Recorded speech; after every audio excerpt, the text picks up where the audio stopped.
বাংলাদেশ আওয়ামী লীগের সোনারগাঁও উপজেলার থানা আওয়ামী লীগের সকল নেতৃবৃন্দ, সহযোগী সংগঠনের নেতৃবৃন্দ এবং আমাদের পৌরসভা আওয়ামী লীগের সকল নেতৃবৃন্দ যারা উপস্থিত হয়েছেন এবং আমাদের প্রত্যেকটি ওয়ার্ডের থেকে আগত নেতা ও কর্মী ভাইরা, উপস্থিত সাংবাদিক ভাইয়েরা এবং প্রাণপ্রিয় আমার পৌরবাসী, আসসালামু আলাইকুম। অত্যন্ত দুঃখের সাথে আজকে বক্তব্য শুরু করতে চাই এটা বলে যে আজকে বাংলাদেশ আওয়ামী লীগ রাজপথে যুদ্ধ করে বিএনপি জামাত জোট সরকারকে দুর্নীতির বীজ উৎখাত করার জন্য যেই সংগ্রাম 2001 সাল থেকে আমরা করে এসেছি, সেই সংগ্রামের ফল আপনারা জানেন। এই নেতা কর্মীরা যারা আজকে এখানে উপস্থিত হয়েছেন এবং যারা অনেকেই হননি, আমরা ঢাকা চট্টগ্রাম মহাসড়কে সেই 2001 সাল থেকে আন্দোলন করে আমরা বাংলাদেশ আওয়ামী লীগ ক্ষমতায় আমরা এসেছি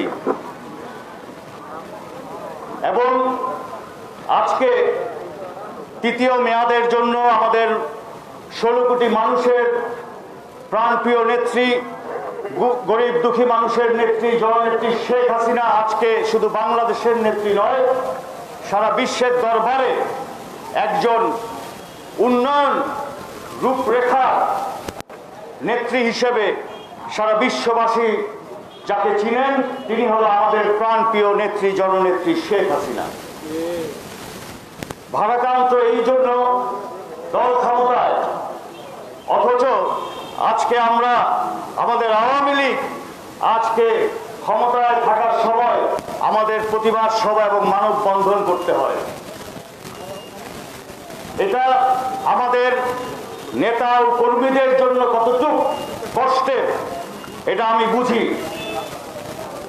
বাংলাদেশ আওয়ামী লীগের এখন সুবর্ণ এবং স্বর্ণ যুগ চলছে, অথচ আমরা সোনারগাঁও আওয়ামী লীগ আজকে বিভিন্নভাবে আমাদের মাঠের নেতাকর্মীরা আজকে নির্যাতিত। শুধু মাঠের নেতাকর্মীরা নির্যাতিত নয়, আপনারা দেখেছেন এবং ইতিপূর্বে বক্তব্য যারা রেখেছেন স্পষ্ট করে বলেছেন যে আজকে আমরা কেন এখানে উপস্থিত হয়েছি। আপনারা জানেন গত 17 তারিখ আমাদের জাতীয় পার্টির সংসদ সদস্য জনাব লিয়াকত হোসেন খোকা এই ঐতিহ্যবাহী জিআর ইনস্টিটিউটে ঢুকে উনি পরিদর্শন করতে এসে এখানে আমাদের জেলা পরিষদের অর্থায়নে একটি সীমানা প্রাচীর নির্মাণ হয়েছে এবং একজন সাধারণ নাগরিক হিসেবে যদি আমি বলি, এটা স্বাভাবিক যে যেই প্রকল্প, যেই মন্ত্রণালয় হোক, জেলা পরিষদ হোক, যেটাই হোক, যেখান থেকে অর্থ বরাদ্দ হয়,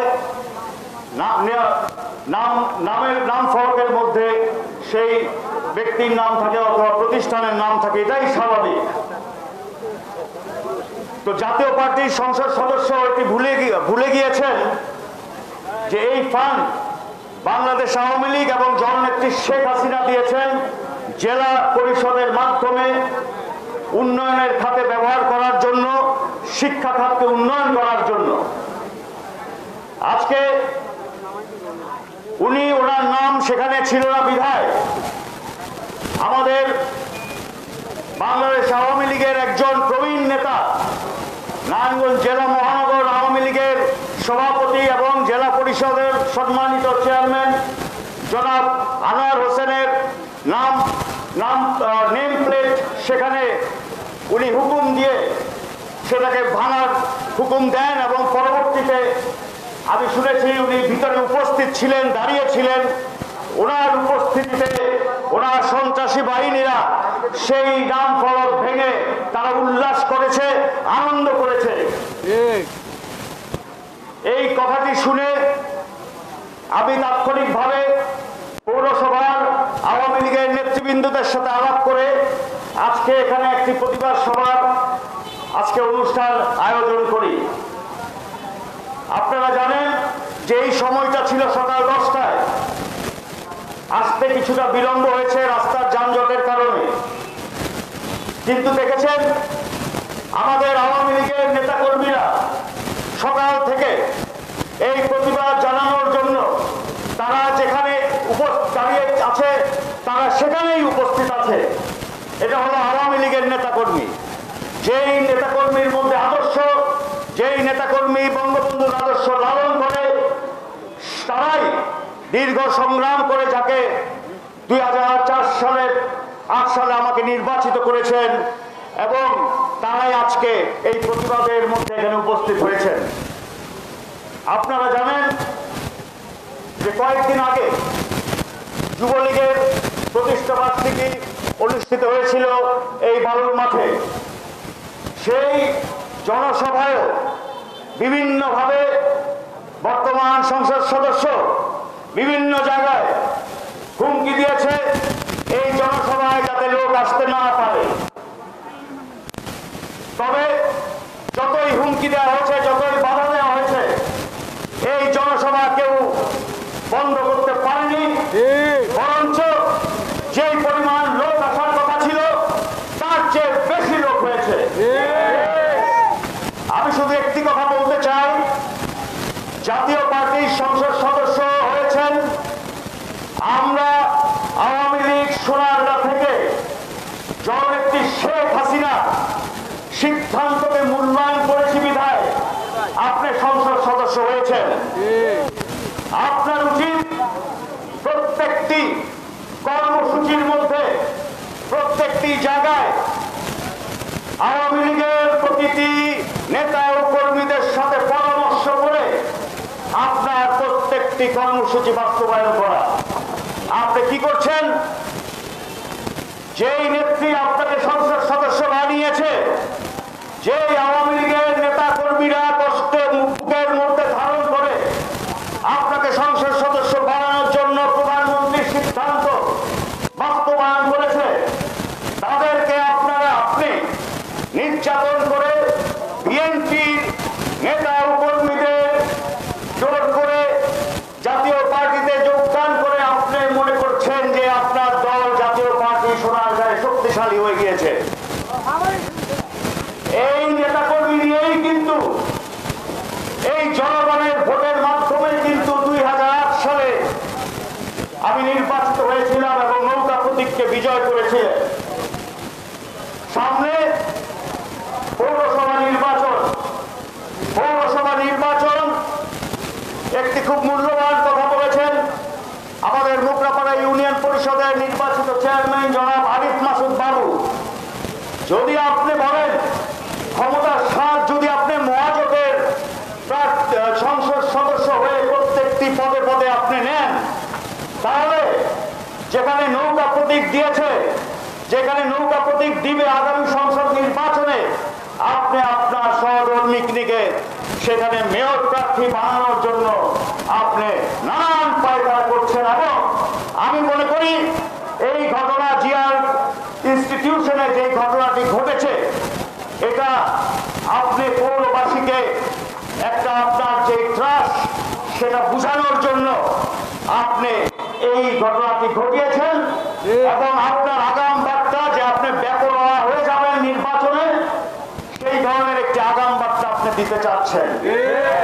ক্ষমতায় আওয়ামী লীগ যেভাবে আপনাকে বসাতে পারে, এই তৃণমূল নেতাকর্মীরা আপনাকে ক্ষমতার থেকে উচ্ছেদ করতে পারে।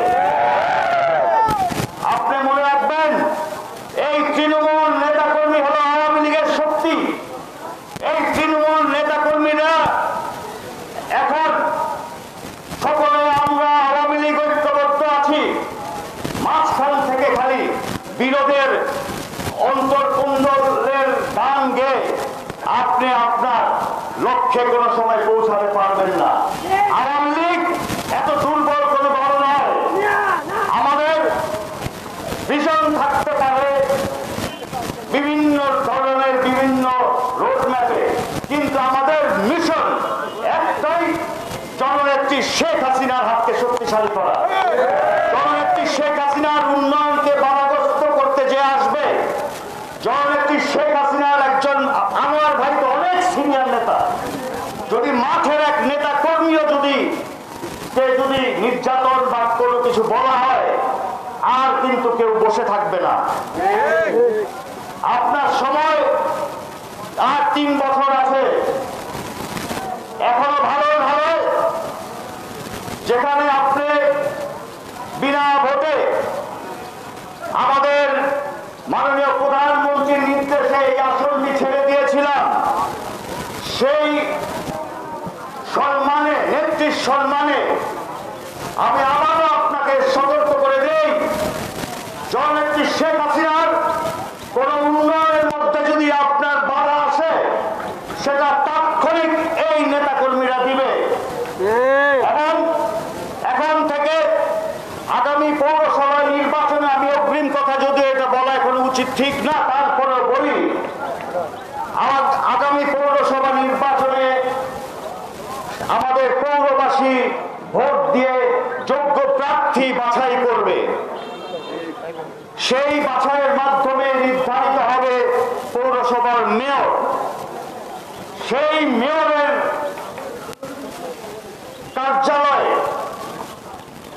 আপনারা যদি গিয়ে সেখানে উন্নয়নের কোন বাধা সৃষ্টি করেন, সেটা কিন্তু কেউ সহ্য করবে না। পৌরবাসী প্রত্যেকটি আওয়ামী লীগের পৌরসভার আওয়ামী লীগের নেতৃবৃন্দদের সাথে আলাপ করে আমরা যৌথভাবে সকল পৌর আওয়ামী লীগকে নিয়ে, অঙ্গ সংগঠনকে নিয়ে আমরা আগামীতে যে উন্নয়ন পৌরবাসীকে দেখানো হয়েছে, চোখে ধুলা দেওয়া হয়েছে গত 2 টার্ম, সেই উন্নয়ন নৌকার প্রতীককে নির্বাচিত করে যেই আমাদের মাঝে প্রার্থী হয়ে আসুক না কেন, জনগণ ভুল কখনো করে না। জনগণ ক্ষমতার ঊর্ধ্বে, তারা যাকে নৌকা প্রতীককে ইনশাল্লাহ ভোট দিয়ে যদি নির্বাচিত করে, সকল পৌরসভার সকল নেতৃবৃন্দদের নিয়ে আমরা পৌরসভার যে অসমাপ্ত কাজগুলি সেগুলি আমি সম্পূর্ণ করব। এবং আমি ব্যক্তিগতভাবে সংসদ সদস্য না হলেও মন্ত্রণালয়ে আমার কিন্তু কোথাও যেতে, গণভবন থেকে শুরু করে মন্ত্রণালয়ে যেতে কোনো পাস লাগে না, কোনো মন্ত্রীর কাছে ঢুকতে আমার কোনো পারমিশন লাগে না। মেয়র হবে নৌকা প্রতীক ইনশাল্লাহ। সমস্ত বরাদ্দ আমাদের নৌকা প্রতীকের নির্বাচিত মেয়র যেই হোক না কেন, যদি জনগণ ভোট দেয়, নৌকার উপরে বিশ্বাস রাখে, তাহলে এই বরাদ্দগুলি আমাদের সম্মানিত সেই মেয়র প্রার্থীকে নিয়ে আমি সেই বরাদ্দগুলি নিয়ে আসব ইনশাল্লাহ। আমি শুধু একটি কথা বলে আমার বক্তব্য শেষ করব। আপনারা জানেন, গতকালও সারা নারায়ণগঞ্জে এই বর্তমান সংসদ সদস্য, জাতীয় পার্টির সংসদ সদস্য লিয়াকত হোসেন খোকার নামে নোংরা মিছিল ভাষা ব্যবহার করে মিছিল করা হয়েছে। কারণ এই মিছিল করেছে নারায়ণগঞ্জবাসী, কারণ এই নেককারজনক ঘটনা, এটা শুধু রাজনৈতিক দল নয়, একজন সচেতন নাগরিকের বিবেকেও বাধা দিয়েছে যে এটা করাটা উচিত হয়নি। আগামীকাল জেলা পরিষদের আয়োজনে এই স্থানেই বিকেল 3টার সময় আবারও প্রতিবাদ এবং মানববন্ধন করা হবে। সকলে আপনারা উপস্থিত থাকবেন এবং আমিও ইনশাল্লাহ চেষ্টা করব কালকে উপস্থিত থাকার জন্য। আজকে যারা এখানে উপস্থিত হয়েছেন আমি সকলকে ধন্যবাদ জানাই এবং সকলকে ঐক্যবদ্ধ থাকার জন্য আবারও আহ্বান জানিয়ে, যেখানেই এই ধরনের ঘটনা ঘটবে সেখানেই তাৎক্ষণিক প্রতিরোধ, তাৎক্ষণিক প্রতিবাদের আশা ব্যক্ত করে সকল আওয়ামী লীগের মাঠের নেতাকর্মীদের ঐক্যবদ্ধ থাকার আহ্বান জানিয়ে আমি আমার বক্তব্য শেষ করার পূর্বে জননেত্রী শেখ হাসিনার সুস্বাস্থ্য কামনা করে এবং আগামী পৌরসভার নির্বাচন আমরা আশা করি ডিসেম্বরেই হবে। সেখানে নৌকা প্রতীক নিয়ে জননেত্রী শেখ হাসিনা যাকেই আমাদের কাছে পাঠান না কেন, তাকে জনগণকে নিয়ে জনগণের ভোটের মাধ্যমে নির্বাচিত হয়ে আমরা এই পৌরসভার উন্নয়নের অগ্রগতি আমরা এগিয়ে নিয়ে যাব। ধন্যবাদ সাংবাদিক ভাইরা, অনেক কষ্ট করে যারা নারায়ণগঞ্জ থেকে ইলেকট্রনিক মিডিয়া, প্রিন্ট মিডিয়া, আমাদের সোনারগাঁ প্রেস ক্লাবের বিভিন্ন সাংবাদিক ভাইরা উপস্থিত আছেন, আপনাদের সকলকে ধন্যবাদ জানিয়ে এই প্রতিবাদ চলমান থাকবে এবং যারা এই নেককারজনক ঘটনা ঘটিয়েছে তাদের শাস্তির বিচার দাবি করে এবং বর্তমান সংসদ সদস্য লিয়াকত হোসেন খোকা, আওয়ামী লীগের প্রবীণ নেতা আনোয়ার হোসেনের এবং আমাদের দলের, আমি মনে করি উনি শুধু একজন ব্যক্তি নয়, একটি প্রতিষ্ঠান, বাংলাদেশ আওয়ামী লীগের মতো প্রতিষ্ঠান, যেটা এই এশিয়ার মধ্যে একটি সর্ববৃহৎ দল গণনা করা হয়, সেই দলকে বর্তমান সংসদ সদস্য অপমানিত করেছেন। এই অপমান শুধু দলের কোনো ব্যক্তির নয়, এই অপমান আমাদের সোনারগাঁর প্রতিটি গ্রামের প্রতিটি মুক্তিযোদ্ধার সপক্ষের প্রত্যেক আওয়ামী লীগের নেতা ও কর্মীদের অপমান। আমি সকলকে আবারও ধন্যবাদ জানিয়ে আগামীকাল ইনশাল্লাহ দেখা হবে এই আশা ব্যক্ত করে আমার বক্তব্য এখানেই শেষ করছি। ভালো থাকবেন। জয় বাংলা, জয় বঙ্গবন্ধু।